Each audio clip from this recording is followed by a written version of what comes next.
Why wait to see if you'll get something you like this Valentine's Day when you can go to BlueNile.com and find something you'll love? Whether you're looking to treat yourself to a little winter sparkle or show a galentine how much you appreciate them, Blue Nile offers a wide selection of high-quality designs, expert guidance, and free 30-day returns for the ultimate peace of mind. You can even design your own jewelry. Right now, save up to 50% at BlueNile.com. That's BlueNile.com.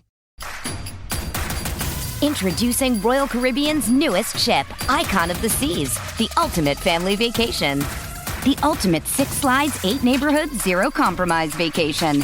The ultimate never done that, can't wait to do it vacation. The ultimate chillin' by a different pool every day of the week vacation. This is the Icon of Vacations. Icon of the Seas, arriving in 2024. Book today. Come seek the Royal Caribbean. Ships Registry, Bahamas. It's time to get your hockey fix. This is Brave the Wild with your host, Paladino Joey, the leader of Minnesota Wild Hockey, here on thesportstuff.com.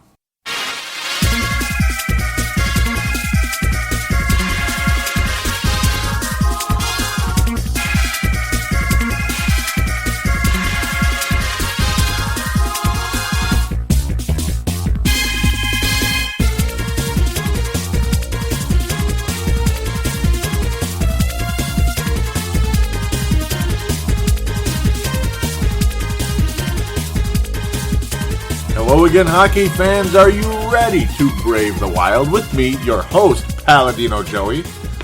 Well, I got the season finale here in the background, literally just kind of wrapping up. Not a very positive game. I was thinking it was going to be it sure looked positive the way things were going for a while there, but certainly quite the tsunami of goals by the Nashville Predators. I was thinking we were going to be talking about 100 points, but hey, well, Minnesota Wild are going to finish with 98 points in the regular season.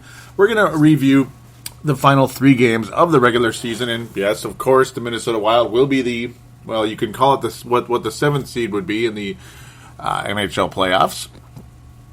And we will be facing off against the Colorado Avalanche. That's right, the Colorado Avalanche, not the St. Louis Blues, not the Anaheim Mighty Ducks, or Mighty Ducks, but we'll be playing the Colorado Avalanche. Quite a scenario that I didn't really see happening. There was a time we maybe even thought it might be the Blackhawks, but not the way St. Louis was playing earlier in the year. But Chicago and St. Louis will be facing off in their first round. I had them going in the Western Conference Finals back at the beginning, so that prediction is going to be wrong. At least one of those two teams will not be there, maybe the other. I'm not sure what's going to happen in that one. Those are two teams that are surprisingly playing poorly right now. Obviously, the Blackhawks are not playing so hot either, but we'll get to that in the second segment. The previous segment will be the postseason. Yes, because there's nothing left to preview in the regular season. With that said, let's get on to the game reviews. Minnesota defeats the Winnipeg Jets 1-0 on Monday, April the 7th. So, yeah, the Wild won a game I predicted them to not win. A shutout for Vizgalov, his third of the season, his third and final shutout of the season. Uneventful game, really, to be honest. Yeah, lots of physical play, lots of back and forth, but only one goal. So that's about all there is to it there. Charlie Coyle with a very, very nice finish in the game. Nice goal. Early in the second period, Zach Parise, Mikko Koivu, that top line, scoring again. And that's it. That's basically all there is to say about this one. Just a nice, solid defensive effort by the Wild. Only 24 shots faced by Ilya Bryzgalov, and only 17 shots faced by Michael Hutchinson of the Winnipeg Jets. Not the most exciting game, just a grinded out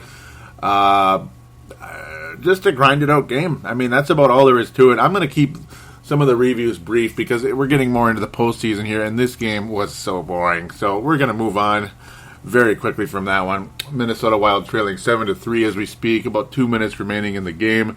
Just thought I'd mention that in the Nashville game. I wanted to start this earlier, but I was screwing around a little bit too long. I do apologize. A game that I did predict the Wild would win in kind of like somewhat of a rebound fashion. Sorry about the noise there. Somewhat of a rebound fashion. And ultimately, there was no need to rebound. It was just yet another win for the Minnesota Wild. This was Tuesday, April the 8th. back-to-back situation. Wild come home from Winnipeg, not so much travel going on. Defeat the Boston Bruins 4-3 in the shootout. An extremely entertaining game. Ilya Bryzgalov wins his first shootout as a member of the Minnesota Wild. And then I was thinking, boy, Bryzgalov in the shootouts doesn't look so hot. But hey, we beat the best team in the league. The Boston Bruins are the President's Trophy champions, and I do think they will be the Stanley Cup champions, as I did predict at the very beginning of the season. Again, do check that out. I mentioned that in a million episodes in a row, but if you don't believe me, do check that out. Look for the season preview for Brave the Wild. You will find it in the archives on iTunes. All you have to do is keep scrolling down. An awesome game for Jason Pominville, and an awesome finish to the season for Jason Pominville, by the way. He will finish at 30 goals on the season, unless he gets some last second here, but I don't think that's going to happen. 2 goals in this one, and an assist, 3 points. Ryan Suter with a goal as well. His final of the season, not bad at all. Patrice Bergeron with a goal. A extremely fun game, though. Oh, man. The Wild showing a lot of skill in this one. Pominville again. This time playing with Koivu and Parise. So, obviously that's in the power play situation. The second one, Eric Halla and Matt Molson have been forming a really nice second line. So, again, another nice chemistry forming with a certain group of players. So, that's the good news here with this team. It seems like chemistry's been forming with about 3 or so different ideas with the second lines and such. With the first 2 lines, we'll say. Early in the year, there was a really good deal going on with obviously Granlund, Pominville, and Niederreiter. And then later on, it became an extremely good combination when you had Pominville, Granlund, and Parise. That was a ridiculously good line. And then now you got Eric Hall, but then you have Coyle, Parise, and of course centered by Koivu. It's like that was a top line late last season that really has been playing well of late, and of course now with unfortunately Mr. Granlund out with a believed concussion, and it's a concussion, but it sounds like the possibility does exist and persist that he will return in time for Game 1 on Thursday against the Colorado Avalanche. But yeah, Eric Halla, who I did figure, should the Wild trade Koivu or lose him to free agency or someday, because obviously Halla and Granlund are significantly younger than Mikko Koivu. They're going to be here after him.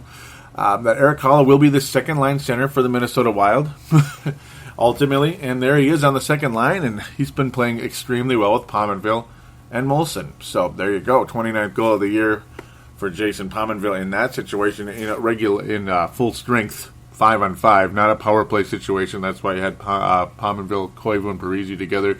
Though they've played together at times as in 5-on-5 hockey, but not all the time. Pominville and Koivu right there playing together, assisting on Ryan Suter's 8th goal of the season. Tied things up at the last minute. A beauty by Ryan Suter. Oh my. I mean, I couldn't believe it. The Wild tied things up. 8th goal of the year, if you can believe it, by Suter. And yes, he did have a hat trick earlier in the year, but still hard to believe. Like, well, I guess he actually has 8 goals, but he has a bajillion assists. That's the good news. He's the Larry Murphy of the Wild, you could say. Larry Murphy. Shea Weber's the freaking Al McGinnis of the NHL. My goodness, 63 points. Gee, 63 points on the year. Good Lord, man. Who knows how many points he got tonight? I'll get to that in a little bit. That game has wrapped up 7-3 final. Terrible goaltending tonight. A little worried about that.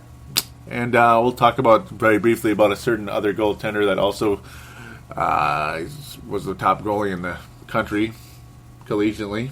He was pretty much the top one and thought he would help the Gophers win a national championship, but I'm not too bitter about that one just yet. Yeah, I'm actually quite bitter.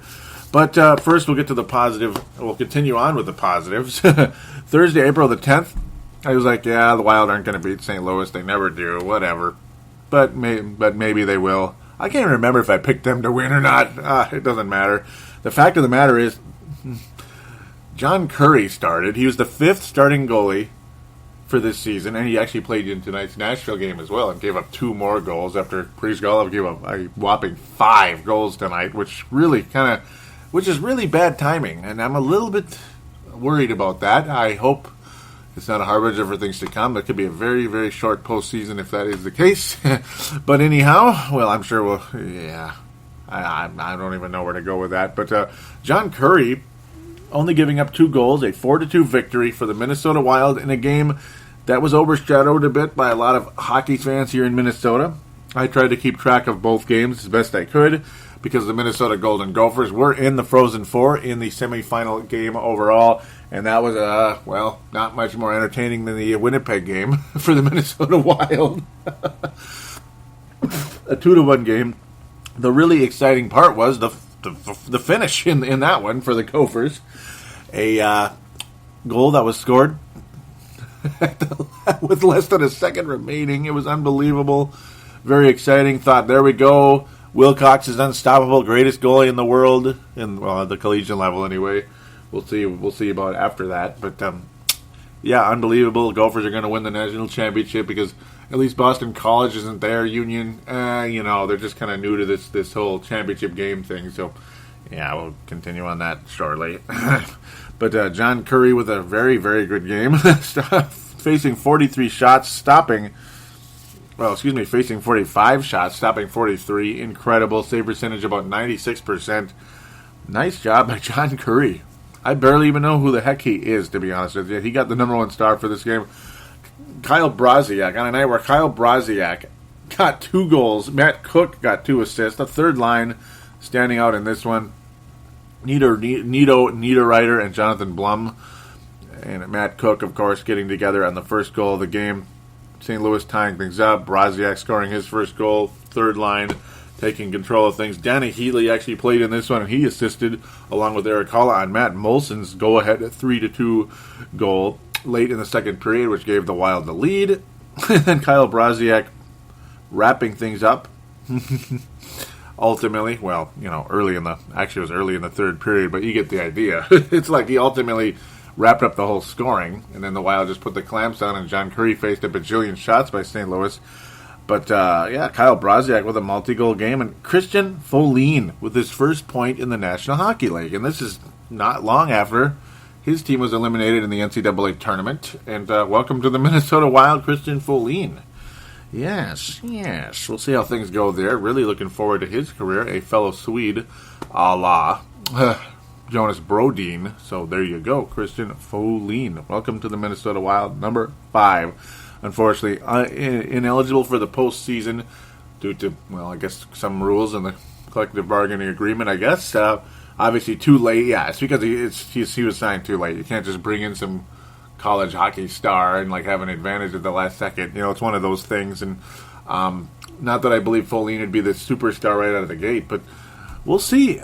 Could end up being another nice pickup like Chuck Fletcher. Justin Fontaine sure has turned out to be okay. Nothing spectacular, but definitely okay. Gotta like that part about it. And for some very strange reason, the Nashville Predators game is not showing up in here, and that's pretty weird. Maybe it doesn't need to. It just kind of doesn't, does it? Yeah, there it is. Beautiful. That was Sunday, April the 14th. Hint, hint. Yeah, 7-3 in favor of the Nashville Predators. And yes, this was quite similar to the national championship game between the Minnesota Gophers and the Union Dutchmen. Oh, wasn't it similar indeed? Who scored first? Minnesota. In fact, the Wild actually led 2-0 in this one, where the Gophers led 2-1 after 1-0. Then it was tied. Then it was 2-1. It looked like the Gophers were going to win in maybe a back and forth type of battle type of situation. Minnesota Wild, I figured, they're up 2-1 after Rich Clune, who ended up really getting his name in this one for bad reasons later on with Matt Cook. Seemed like everybody wanted Matt Cook dead tonight for some reason on the Nashville side of the on the Nashville side of the ice over there. Not really understanding what that's all about, other than Matt Cook is kind of a troublemaker. I could kind of see that just a little bit. Eric Holla getting 2 points right away in this one, scoring his 6th goal of the year. Pominville, Spurgeon getting the puck close to the net. Pominville setting up Holla in a nice way. Very nice finish by Eric Holla. Very cool to watch. Nice to see Eric Holla. Sure, the Gophers could have used him last night, but very similar here as 2-1. Yeah, everything will be fine. In fact, the Wild went up 3-1 on an awesome power play goal by Zach Parise, assisted by Quavo and Pominville. There's that top power play right there. But then, see those floodgates right there? Yeah, they're cranking open. You can just hear the rust from all that water. It's cranking open. Okay! We're about 15 feet underwater, and it's still rising, and it's still rising. We're about 55 feet underwater. It's over. It's over. Nothing you can do. Yeah. Nashville Predators score 3 goals in 2 minutes. 3 goals in 2 minutes. Doesn't that sound familiar? Luckily, this was just a exhibition game in a lot of ways. Just wrapping up the regular season. Nashville's out. Minnesota's at where they're going to be. The only cool part would be with the Minnesota Wild could have had a 100-point season. That would have been awesome considering the Minnesota Wild needed to win all 3 of the last games here, the last 3 games. As I was saying on the last show, you have to win all 3 of them if we're going to actually get 100 points, and we almost did it, which would have been nuts. I actually had the Wild with 94 points at one point, so stronger finish for the Wild than I had anticipated because we beat the Winnipeg Jets and the St. Louis Blues. Yep, so that's what it was. I figured the Wild would wrap things up with a win over Nashville. Well, I was pretty much backwards on the whole damn thing. Pretty much, except for the Boston victory. So I was 1-3 this week. Good job, Joey. Good job, Joey. Ryan Ellis, Shea Weber, Roman Josi, Craig Smith, not much later, about 6 minutes after that. But those 3, they're just shooting from the blue line. They're just defensemen, who are very good defensemen, but still, defensemen just getting the puck on net. Well, they were shot high. Notice how they're shot high again, and that seems to be slightly more effective. And I know I'm sure all the hockey wonks out there will tell me, yeah, whatever, what's he talking about? He thinks he knows something about hockey. A little bit. I mean, go ahead and call me a novice, call me an idiot, but it seems that you're just the likelihood of scoring is higher when the puck is in the air rather than just on the ice. It just seems like that, and it seems like a lot of times when you need goals, we're always trying to go low, and the goalie's always there. He's just always there, gets his leg out, his stick out, whatever it is, scooping his glove. The glove is less likely there. But there was Mr. Brizgala clapping his glove, thinking, why is the puck not in there? Because it went right past you, man. I mean, it went right past him. And it was very similar for Mr. Wilcox yesterday for the Minnesota Gophers. In terms of the Minnesota Gophers, I got to say this. I was so devastated when that took place. I just left the room. I shut the TV off, left the room, got in the car, drove down, looked at the Minnesota Vikings stadium. As it's getting built, obviously the Metrodome is long gone now. It's just a big hole of dirt, and there's a structure starting to form now that's starting to look like a building, at least on the part that's getting started already now. Obviously, that corner over there starting to look like a building now. So very cool there. And then I came back. Obviously, was listening on the radio, so no, I was not ignoring the whole game. It was 4-3. It became 4-3. And all that good stuff, and I got my hopes up, but everything the Gophers try to do, Union answered, and it just didn't work out. This game just kind of gave me a painful memory of it.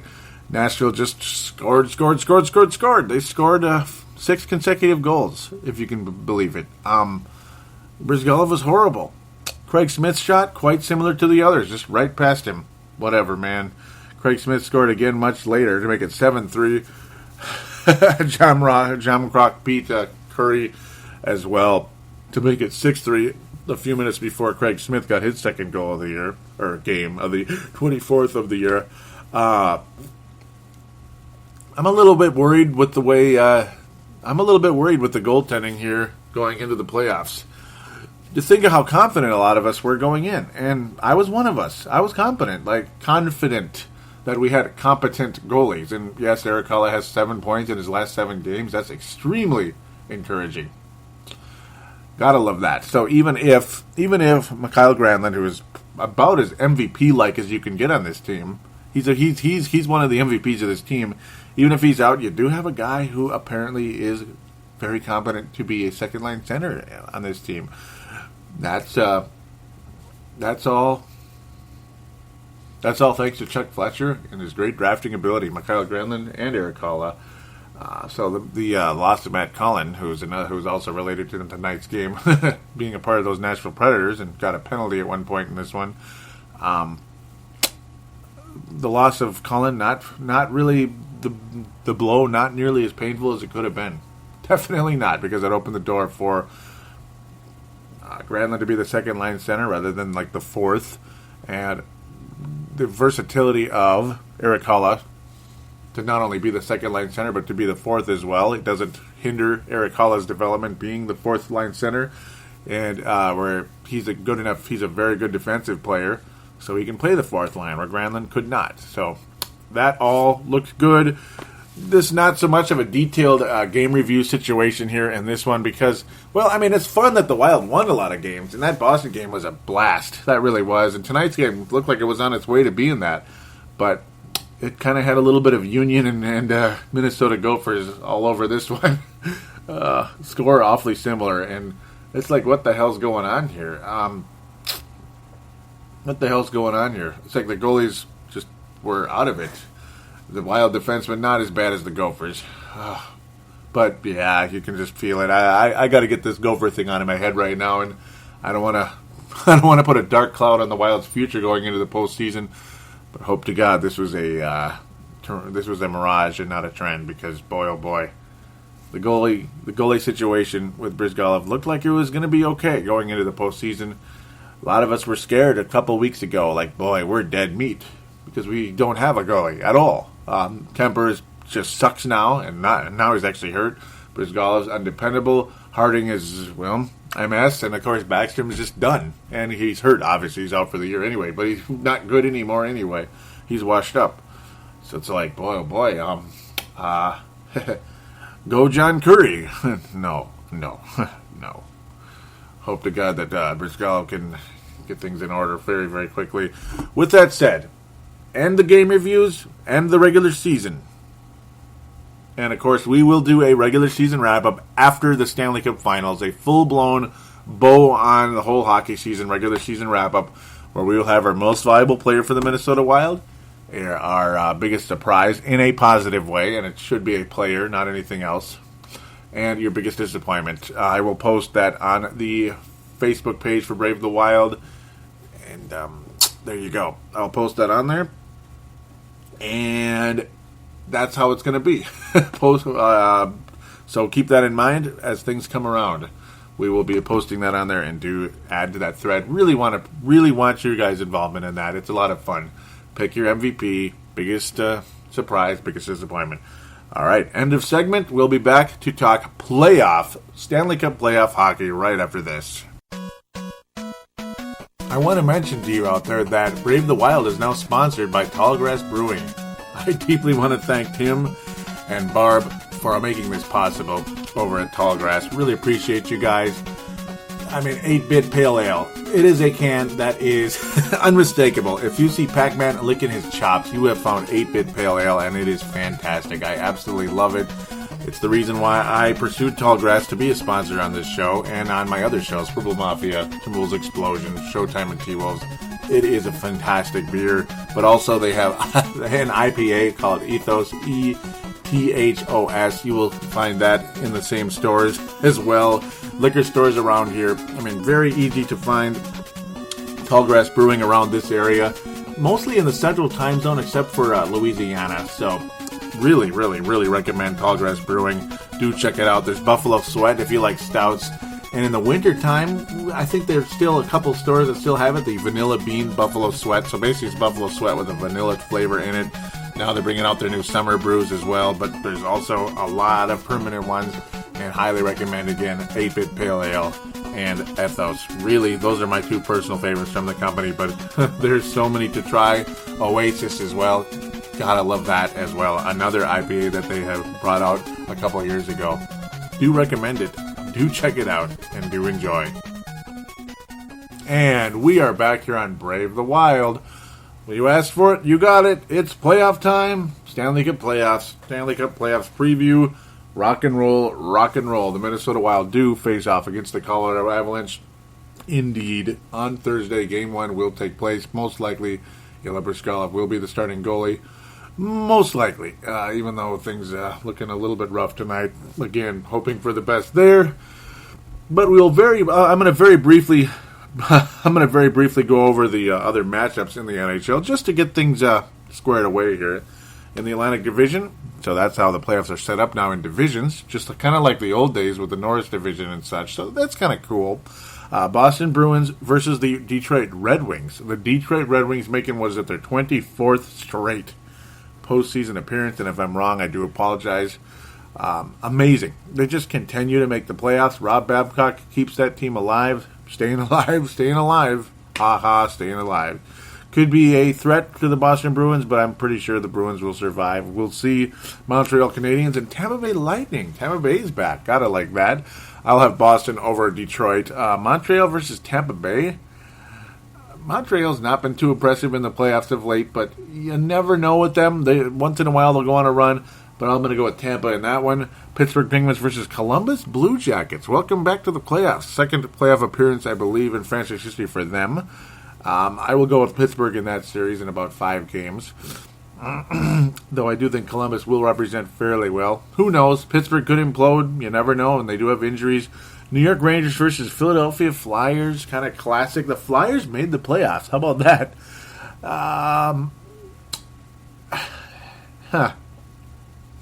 The Flyers are sneaky. They are sneaky. I'm going to go with the Flyers. They're one of those sneaky teams that goes on runs. When they go on funny runs once in a while, so I'll have the Flyers winning that one. So there you go. I have those things set up. Still have the Bruins going all the way. Ultimately, Anaheim Ducks versus Dallas Stars here in the Pacific Division on the Western Conference. Anaheim Ducks versus Dallas. Got the Ducks in 6 there. I think Dallas will represent very well in that one. Sharks versus Kings. I think the Kings win that series. Sharks are a very dangerous team, but they never do anything in the playoffs, ever. They just don't. Yeah, they went to the Western Conference Finals a few years ago. If they played Minnesota, I don't think it would go well, but I think the Kings know them very well, and the Kings could be primed for another run. You never know. Marian Gaborik is on that team, a great late-season addition, in my humble opinion, and they didn't give up all that much to get him. Good move. Not a great move, but a good move. It's only a bonus, kind of like the Wild getting Matt Moulson. I mean, was there anything wrong with that? No. Another scorer. And yeah, I was kind of mean to Matt Moulson, but you know what? I'm very pleased with Matt Moulson now. I'm not overly pleased with him, but I am very pleased with him. Yes, I'm pleased with him indeed. Still prefer Thomas Vanek in the long run. We'll get that. We'll get to that when the time comes next July, when it's time to be outside swimming and not watching hockey, unfortunately. But keeping up with that doggone free agency, which I really enjoyed last summer, despite the fact it wasn't the old fireworks. Saving the best for last, Minnesota and Colorado. We'll be getting to that in a second. St. Louis and Chicago, I don't know where to go with that. I have no idea. I mean, they're both not doing well. St. Louis really imploding. I can't believe one of these two teams is going to be out in the first round. The defending champions are the team that was pretty much the best team all season until now, until like this last week or so. What the hell? I can't believe it. Chicago and St. Louis, classic old Norris Division rivals. I'm really happy we're in the Central Division, by the way. Even though Colorado is just kind of an ugly tumor in this division, in that sense, meaning they're not like an old Norris Division type of rival. Like the Dallas Stars should be over here instead of them, but I'll shut up about that. I'm kind of surprised they. I don't know. Whatever. Colorado. No, the Dallas Stars, yeah, we'll just get to that in a minute here. The Dallas Stars are in that division, but we'll get are in our division. I'm just BSing around here. But I don't know why they're in the Pacific Division, but I suppose that's just the way this setup is. It's weird. Minnesota and Colorado, man.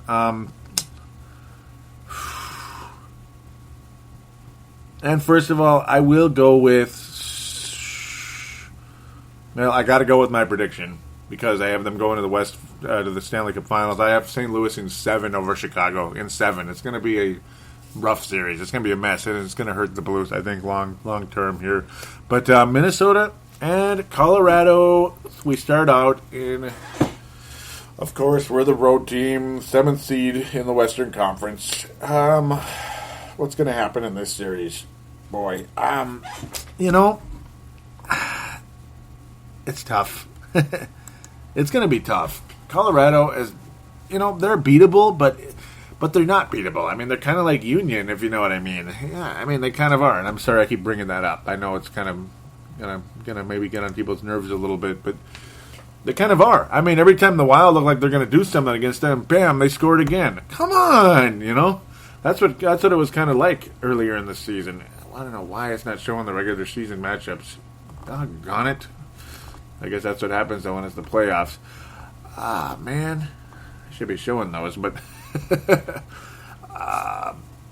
but overall, Colorado outplayed the Wild significantly this year. The Wild did have a nice game. Ended up in a shootout victory after a shootout loss. So that was the positive side between Colorado and Minnesota.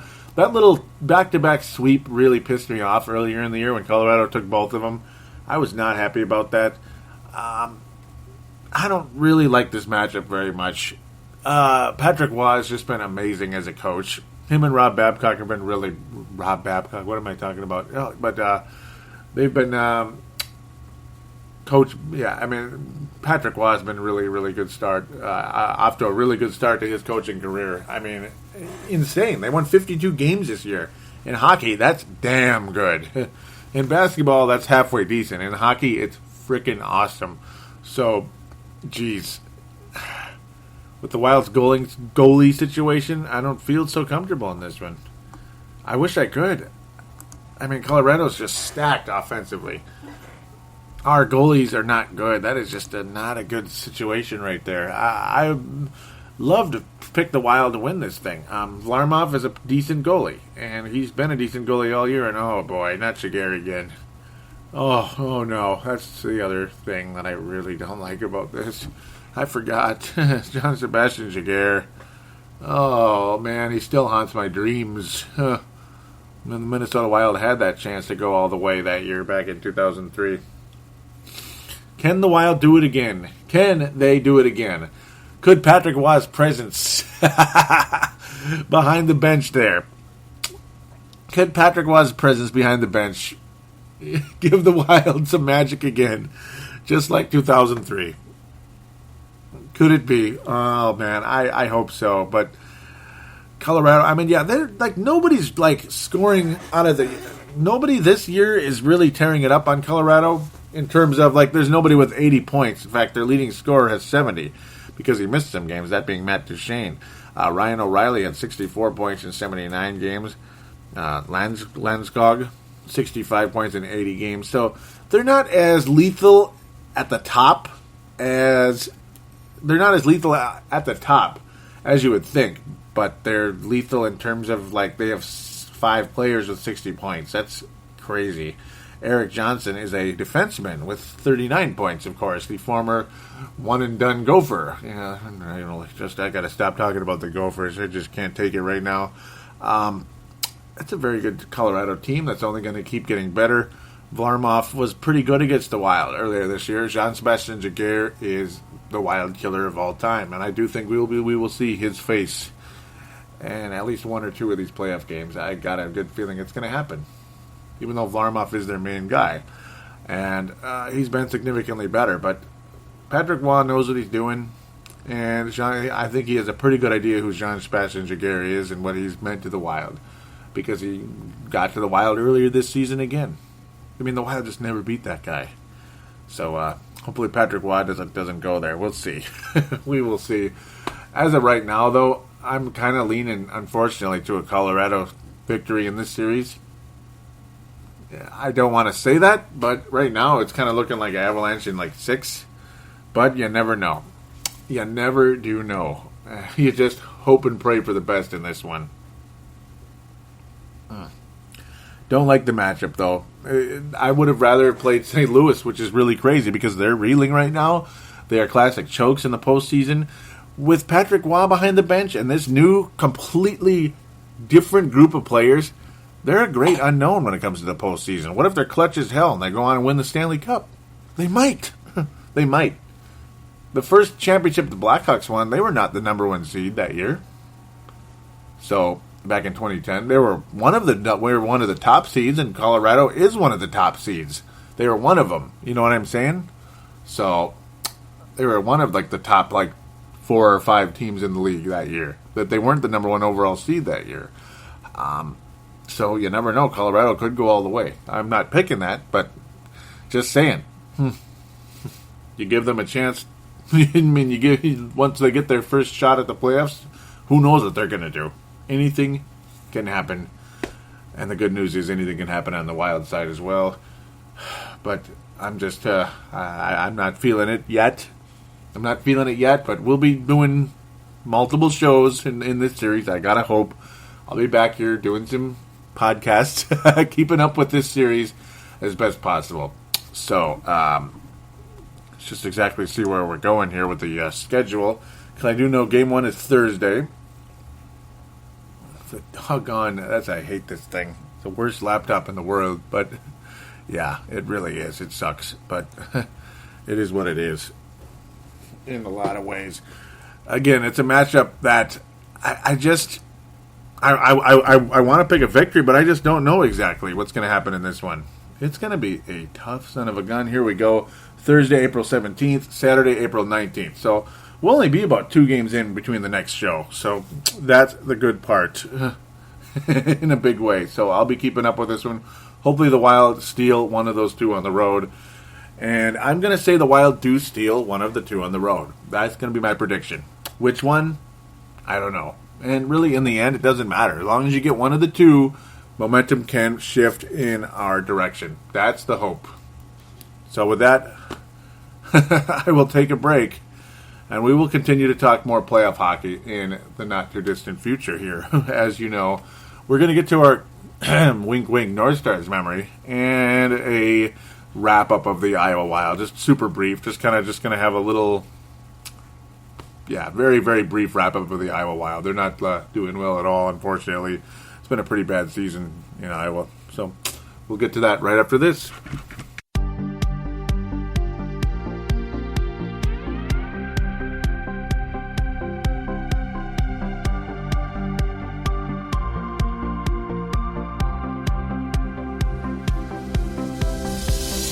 Shop on Amazon. Did you know that you can support this podcast just by doing your normal shopping on Amazon? It's really easy to do. Just go to thesportstuff.com and click on one of the many Amazon pictures. Do your normal shopping, and Amazon sees that we referred you, and they give us a percentage. We'd like to thank you in advance for supporting thesportstuff.com, and please use our Amazon link. Now enjoy the rest of the show. We are going round like Saturn. Too busy to sit in front of a computer? Simply download Brave the Wild on iTunes for Apple devices. For Android, download the Double Twist app. And for Windows and BlackBerry phones, simply find us in the store. And now, back to Paladino Joey. Contact us and support Brave the Wild by liking us on Facebook and following us on Twitter. Don't forget to call into our phone lines at 209-736-7877. That's 209-736-7877. And we are back for the final segment of this edition of Brave the Wild. Oh yes, it is playoff time indeed. And we're going to have a unorthodox North Star memory because it's gonna... You got to look at the situation here with what's going on, and it's going to be a Minnesota Wild memory. Yeah, I'm going to have the very first Minnesota Wild memory, Minnesota Wild, retro Wild, whatever it is. And as the years go by, we'll have more and more of these popping up here and then because the Wild history will be getting richer and richer, I would hope, and longer, obviously, because of chronological reasons, and hopefully some nice playoff series to come here in the not-too-distant future. Maybe it's going to be a very memorable couple months here for the Minnesota Wild. You never know. You really never do. So, we are going to talk about the Minnesota Wild against the Colorado Avalanche in 2003. Wes Walz talked about that one in a big way not too long ago when he looked at, and this was whole situation of if the Wild wound up playing St. Louis, where he's like, oh, I think the Wild could beat St. Louis, where a lot of people back in 2003 were like, oh, we got to play the Avalanche? Oh, great. Because I can't remember who a lot of people thought the Wild were going to wind up playing in that postseason, and then it ended up being the Avalanche. And it was like, oh, great, not the Avalanche. Oh, no, this isn't going to work out. And then the Wild had a really nice game one in that one. It was like, that wasn't bad. Wasn't bad at all. They went out and beat the Avalanche.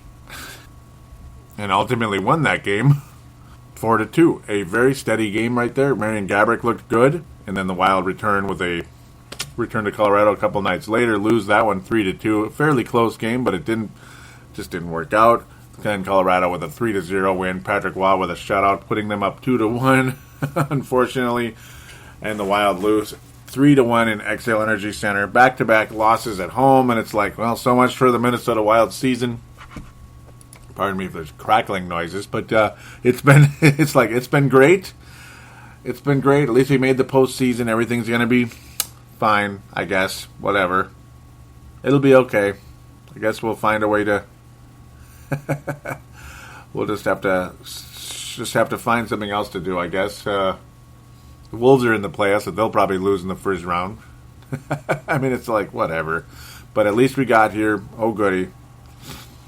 I didn't even watch Game 5, and I'm going to admit it, and I'm mad at myself about that still to this day. I was just so down in the dumps figuring, they're not going to win. And then I go to check it really quick. Like, wait, the Wild won? The Wild pulled out a win.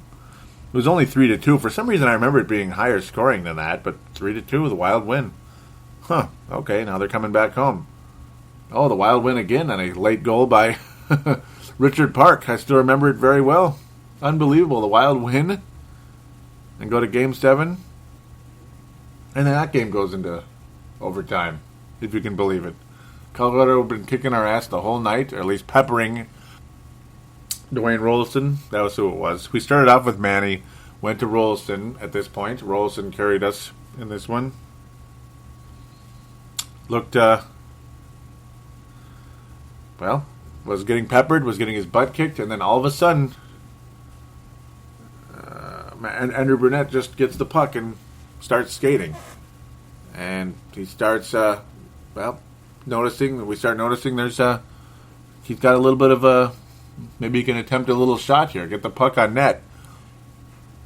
But no, he actually fakes out Patrick Waugh and puts it right past him, and that's it. The Wild won the game and the series, and the Wild advanced. And to this day, it was literally just like, you're just sitting there like, he was probably in the crease or something, right? Because it looked like it was close. They're going to disallow that. He didn't actually score the goal. We didn't win the series, did we? Oh my God, we won. And Jacques Lemaire it was the same thing. I'll never forget Jacques Lemaire. He's like, I am shocked. It was so funny at the press conference. Because Colorado was peppering Dwayne Rolston like he was a hash brown. I mean, you like to pepper at least I do, like to pepper your hash browns. Big time, right? In the morning, yep. Bon appetit. If you like it or hate it, but bon appetit. Pepper the hell out of that thing. That was Dwayne Rolston. And the Colorado Avalanche were the ones with the pepper shaker, man. But then, just one shot on goal is all the Wild needed. Just, Andrew Brunette got a little bit of an opening there and took it. And took it. Beat Patrick Waugh, and he never played in the NHL again after that. So hoping there's a little bit of Minnesota magic against Patrick Waugh one more time. I hope so. That would be great. The odds of that happening, not so high, but you never know. I mean, the Avalanche aren't this unstoppable force, but it's just the fact that every single time the Wild played the Avalanche this year, aside of that nice little shootout win on the road, that was awesome against Varlamov. That was great. But aside of that, it was just like, man, it just seemed like every time the Wild did something, the Avalanche answered, and it just pissed me off. And I'm sure it pissed a lot of you else off as well. So there you go. That's where I'm standing with things there. And a nice memory, and I know it's probably been done time and time again for all of you out there in hockey land. But you know what? I had to. It's Minnesota and Colorado. The odds of this being Colorado were slim. I thought it was going to be St. Louis or Anaheim, actually. I really did. I'm stunned that it's Colorado, but St. Louis choked away the division, and that's what's gonna happen. It happens. So sometimes you get surprised at who you're going to play, and that's what happened back in 2003. So now we'll very, very briefly go to the Iowa Wild, who are going to finish in last place in their division. Lousy season for them, unfortunately. Almost no scoring. I mean, Zach Phillips is the only. Zach Phillips is the leading scorer prospect-wise, like major prospect. Brad Winchester is kind of a career minor leaguer who might see some time in the NHL once in a while, but when you're thinking of prospects in the Wild system, like guys that are high draft picks and stuff, Zach Phillips is the leader with 32 points in 73 games. Oh, goody. And they're going to wrap up their season this week. It has been a definite struggle for them all year. They haven't been scoring goals. The goalies haven't been all that hot either. Iowa Wild 27-36 right now. Jeez, they are 11 points behind the fourth place Rockford Ice Hogs. That's an interesting name. The old Milwaukee Admirals. I still remember that name. Chicago Wolves. Yeah, I remember them from the IHL when the Minnesota Moose were around. So it is what it is. Frustrating finish for them, unfortunately. Luckily, we have the Minnesota Wild. And, yeah, congratulations to the Gophers on a championship game appearance. They got there for the first time in 11 years. Just hoping it doesn't take that long again. Don Lucia, get that team back in the finals as soon as possible, if you could. Mike Yo, get this team in the finals as soon as you could. If you still have your job after this series. I mean, who knows what's going to happen. If we're looking at 7-3 losses for 4 straight games, Mike Yo could be out of here. Even though it's not his fault if the goaltending sucks hardcore. It might kind of fall on Mr. Fletcher a little bit and on a little bit of bad luck as well. With that, we will put the wraps on this, and we will be talking about some playoff games. Some playoff games that I've already played next week. Until then, take care and try to stay warm. It's going to be a little nippy out this week.